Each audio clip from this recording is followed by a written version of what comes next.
ఉమ్మడి హైకోర్టు విభజనకు కేంద్రం నోటిఫికేషన్ ఇచ్చింది. జనవరి 1 నుంచి ఏపీ, తెలంగాణ హైకోర్టులు వేర్వేరుగా పనిచేస్తాయని తెలిపింది. తెలంగాణకు 10 మంది, ఏపీకి 16 మంది జడ్జీలను కేటాయించింది. 4.5 ఏళ్లుగా నలుగుతున్న హైకోర్టు విభజనకు కొత్త సంవత్సరంలో తెరపడినట్లవుతుంది. అమరావతిలో ఏపీ సర్కారు నిర్మిస్తున్న కొత్త బిల్డింగ్లో ఏపీ హైకోర్టు ఏర్పాటవుతుంది.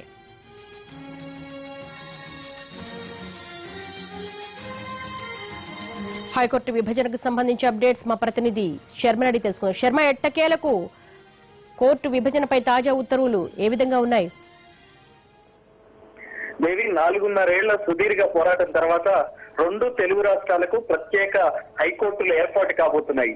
వచ్చే ఏడాది జనవరి 1 నుంచి ఈ కొత్త హైకోర్టులు ఇక్కడ హైదరాబాద్ లో, తెలంగాణకు అమరావతిలో అక్కడి ప్రభుత్వం నిర్మిస్తున్నటువంటి కొత్త భవనంలో అక్కడి ఆంధ్రప్రదేశ్ ప్రత్యేక హైకోర్టు ఏర్పాటు కాబోతుంది. దీనికి సంబంధించి వేరువేరుగా ఇక కోర్టులు పనిచేయబోతున్నాయి. దీనికి సంబంధించి కేంద్ర ప్రభుత్వం ఉత్తర్వులు జారీ చేసింది. ఇందులో 16 మంది న్యాయమూర్తులు ఆంధ్రప్రదేశ్ కు కేటాయించారు.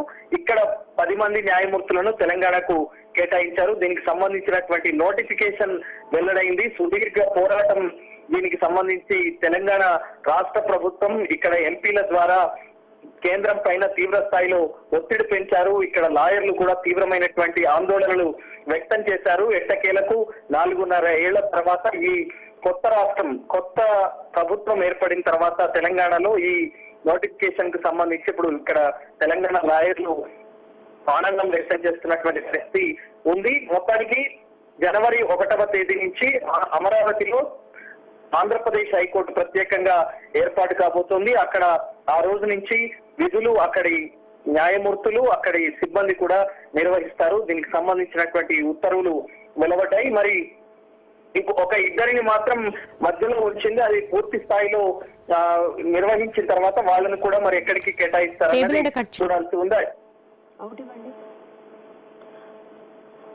చెప్పండి శర్మ.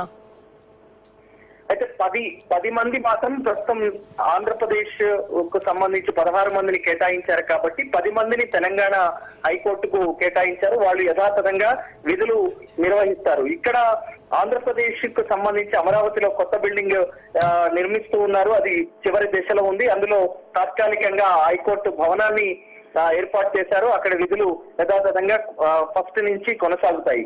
మరి తెలంగాణకు సంబంధించి ఇప్పుడు ఉన్నటువంటి ఆ మదీనా ఏరియాలో ఉన్నటువంటి పాత భవనంలోనే యథాతథంగా ఈ 10 మంది న్యాయమూర్తులు తెలంగాణ హైకోర్టుకు సంబంధించినటువంటి విధులు నిర్వహిస్తారు. కాబట్టి మొత్తానికి ఇక్కడ తెలంగాణలో ఉన్నటువంటి న్యాయమూర్తులు గాని, న్యాయవాదులు గాని, ఇక్కడ ఉన్నటువంటి సిబ్బంది హర్షం వ్యక్తం చేస్తున్నారు. రాష్ట్ర ప్రభుత్వం ప్రత్యేకమైనటువంటి చొరవ చూపింది. ప్రత్యేక కోర్టుల ఏర్పాటు దిశగా వాళ్ళు తీవ్ర స్థాయిలో కేంద్రం పైన ఒత్తిడి తెచ్చిన నేపథ్యంలో కేంద్ర న్యాయశాఖ ఈ నోటిఫికేషన్ ను విడుదల చేసింది. ఆమోదం కూడా పొందింది. కాబట్టి ఇప్పుడు ఈ వేర్వేరు హైకోర్టులకు సంబంధించినటువంటి ఏర్పాట్లలో అందరూ కూడా తలమునకలై ఉన్నటువంటి పరిస్థితి మనకు కనిపిస్తుంది.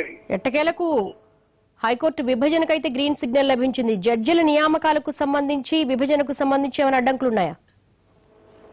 ఇప్పటికే హైకోర్టు విభజనకు సంబంధించి గతంలోనే గ్రీన్ సిగ్నల్ వచ్చింది కాబట్టి కేంద్రం కూడా సానుకూలంగా స్పందించింది. కాబట్టి కేంద్ర న్యాయశాఖ, సుప్రీంకోర్టు, హైకోర్టులు దీనిపైన సానుకూలంగా ఉన్న సందర్భంలోనే కేంద్ర న్యాయశాఖ దీనికి సంబంధించినటువంటి ఒక ఇష్యూను కూడా తీసుకువచ్చింది. ఏ హైకోర్టుకు ఎంతమంది సిబ్బందిని కేటాయించాలి, ఏ న్యాయమూర్తులు ఎటువైపు ఉండాలనేటువంటిది ఇప్పటికే గతంలోనే దీనికి సంబంధించినటువంటి జాబితాను కూడా సిద్ధం చేశారు. కాబట్టి దానికి సంబంధించి ఇప్పుడున్న 16 మంది ఉన్నటువంటి మొత్తం 16 మంది ఆంధ్రప్రదేశ్ కు కేటాయించారు. 10 మందిని తెలంగాణకు కేటాయించారు. వారిలో జస్టిస్ రమేష్ రంగనాథన్, ఆంధ్రప్రదేశ్ కు కేటాయించినటువంటి వారిలో జస్టిస్ రమేష్ రంగనాథన్, జస్టిస్ చాగరి ప్రవీణ్ కుమార్, అలాగే వెంకట నారాయణ భట్టి, ఆకుల వెంకట శేషసాయి, అలాగే శేషాద్రి నాయుడు, సీతారామమూర్తి, దుర్గా ప్రసాద్ రావు, సునీల్ చౌదరి, అలాగే సత్యనారాయణ మూర్తి,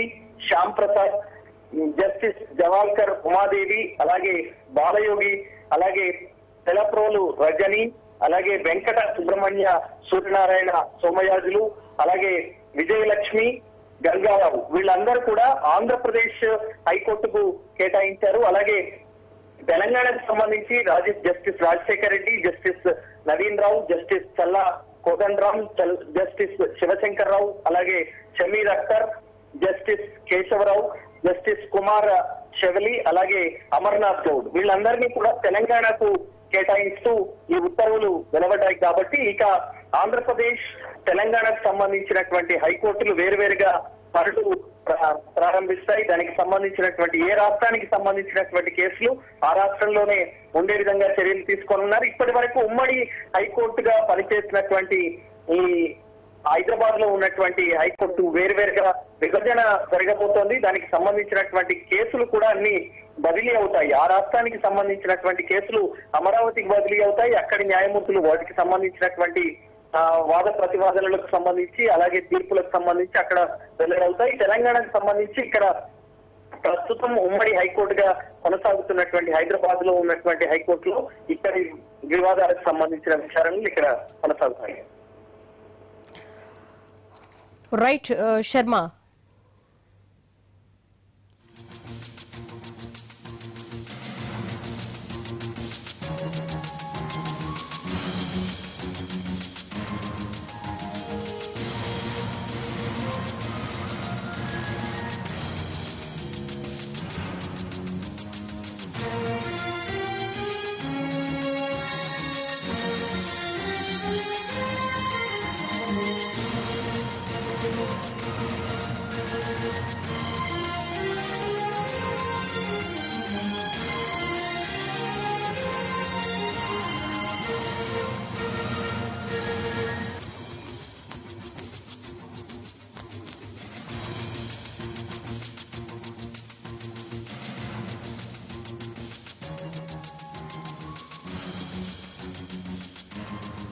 ఉమ్మడి హైకోర్టు విభజనకు సంబంధించి కేంద్రం నుంచి గ్రీన్ సిగ్నల్ లభించింది. ఇక నుంచి 2 రాష్ట్రాల్లో హైకోర్టులను ఏర్పాటు చేసుకుని ఏ రాష్ట్రానికి సంబంధించిన కేసులు ఆ రాష్ట్రంలోనే పరిష్కరించుకునే విధంగా ఏర్పాట్లు చేయడం జరిగింది. ప్రస్తుతం తెలంగాణకు 10 మందిని, అలాగే ఏపీకి 16 మంది జడ్జీలను కూడా కేటాయించడం జరిగింది.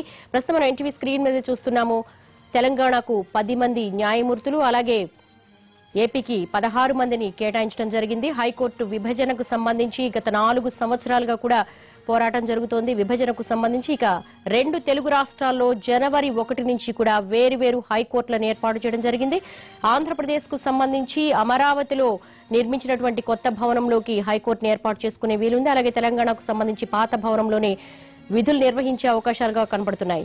జస్టిస్ రమేష్ రంగనాథన్, అలాగే సి ప్రవీణ్ కుమార్, వెంకట నారాయణ, మనకి ఎన్టీవీ స్క్రీన్ మీద వెంకట శేషసాయి, దామా శేషాద్రి నాయుడు, సీతారామ్మూర్తి, అలాగే దుర్గా ప్రసాదరావు, టి సునీల్ చౌదరి, ఎం సత్యనారాయణ మూర్తి, అలాగే శ్యామ్ ప్రసాద్, అలాగే మనం బాలయోగి వీరందరినీ కూడా విభజనలో భాగంగా న్యాయమూర్తులుగా ఏపీ అండ్ తెలంగాణలో కేటాయించడం జరిగింది. దీనికి సంబంధించి మరిన్ని వివరాలు ఏపీ నుంచి ఆలూరు రమేష్ అడిగి తెలుసుకుందాం. రమేష్, హైకోర్టు విభజనకు సంబంధించి చాలా రోజులుగా చర్చ జరుగుతూ ఉంది. దాదాపు 4 సంవత్సరాలుగా ఆ రాజకీయపరమైనటువంటి వేదికలపై ఇది ఇష్యూగా మారేటువంటి పరిస్థితి. అయితే సాంకేతికంగా ఏపీలో హైకోర్టును ఏర్పాటు చేయాలి, ప్రతి రాష్ట్రానికి ఒక హైకోర్టు ఉండాలనేటటువంటి నిబంధనలో భాగంగా ఏపీకి హైకోర్టును డివైడ్ చేసి, హైదరాబాద్ లో ఉన్నటువంటి ఉమ్మడి హైకోర్టును డివైడ్ చేసి ఏపీలో కూడా ఇక్కడ కార్యకలాపాలు ఈ ప్రాంతం నుంచి జరిగేలా చూడాలనేది మొదటి నుంచి జరుగుతున్నటువంటి చర్చ. అయితే దానికి సంబంధించినటువంటి ఉత్తర్వులు ఇప్పుడు వెలువడినట్టుగా చెప్తా ఉన్నాయి. ఇక్కడ హైకోర్టు ఏర్పాటుకు అవసరమైనటువంటి మౌలిక సదుపాయాల్లో ఆ ప్రభుత్వం 6 నెలల నుంచి కూడా ప్రయత్నం చేస్తుంది. ఒక ఐకానిక్ బిల్డింగ్ ఉండాలి, హైకోర్టు భవనం అనేది ఒక ఐకానిక్ బిల్డింగ్ లా ఉండాలనేది డిజైన్ పై ప్రత్యేకంగా రాష్ట్ర ప్రభుత్వం దృష్టి పెట్టింది. దానికి అనుగుణంగా ఇప్పటికే జడ్జిలు సైతం, ఆ ప్రధాన న్యాయమూర్తులు సైతం ఆ డిజైన్స్ అన్నింటినీ పరిశీలించారు. అయితే ఈ లోపుగానే ఐకానిక్ బిల్డింగ్ నిర్మాణానికి ముందుగానే ఏపీ నుంచి హైకోర్టు కార్యకలాపాలు జరగాలంటే ఇక్కడ స్థానికంగా ఏదో ఒక అద్దె భవనం నుంచి అయినా సరే ఇక్కడ ఆ కోర్టుని నిర్వహించాలనేటటువంటి చర్చ వచ్చింది. దీనిపై ఉత్తర ప్రత్యుత్తరాలు కూడా జరిగాయి. అయితే ప్రస్తుతం అమరావతి ఏరియాలో ఏదైతే రాజధాని కోర్ క్యాపిటల్ చెప్తున్నారో ఆ ప్రాంతంలో సిటీ సివిల్ కోర్టు నిర్మాణం జరుగుతోంది. దాదాపు 2 లక్షల ఎస్ఎఫ్టీతో జరుగుతున్నటువంటి ఈ సిటీ సివిల్ కోర్టు నిర్మాణం జనవరి నాటికి అందుబాటులోకి రానుంది. దీంతో అక్కడ హైకోర్టు విభజన తర్వాత ఏపీకి కేటాయించే హైకోర్టు ప్రాంగణాన్ని అమరావతిలో నిర్మితం అవుతున్న సిటీ సివిల్ కోర్టు ప్రాంగణంలో నిర్వహించేందుకు ఏర్పాట్లు చేస్తా ఉన్నారు. ఇప్పటికే పనులు 95% పైగా ఆ పనులు ఈ ప్రాంగణంలో పూర్తయిన నేపథ్యంలో జనవరి నుంచి ఏదైతే హైకోర్టు ఆంధ్రప్రదేశ్ కి షిఫ్ట్ అవుతుందని చెప్తున్నారు దాన్ని సిటీ సివిల్ కోర్టు ప్రాంగణం నుంచి నడిపించేందుకు అవసరమైనటువంటి ఏర్పాట్లు చేయడంలో సిఆర్డీఏ అదేవిధంగా రాష్ట్ర ప్రభుత్వం న్యాయశాఖ సన్నద్ధమై ఉన్నాయి. అంటే రమేష్, ఆల్మోస్ట్ అయిపోయినట్టేనా పనులు? జనవరి 1 నుంచి కూడా వేరువేరుగా హైకోర్టు పనిచేయబోతోంది. ఇక్కడ నిర్మాణం డిసెంబర్ 1 నాటికి ఇక్కడ సిటీ సివిల్ కోర్టు ప్రాంగణం అంతా కూడా పూర్తి కావాల్సి ఉంది. అయితే కొన్ని సాంకేతికంగా ఉన్నటువంటి కొన్ని ఇష్యూస్ వల్ల మరికొంత ఆలస్యమైంది. దీంతో డిసెంబర్ 31 నాటికి సిటీ సివిల్ కోర్టు ప్రాంగణాన్ని పూర్తి చేసి కోర్టు నిర్వహణకు అనుకూలంగా దాన్ని సిద్ధం చేయాలనేది ప్రభుత్వం యొక్క ప్రయత్నం.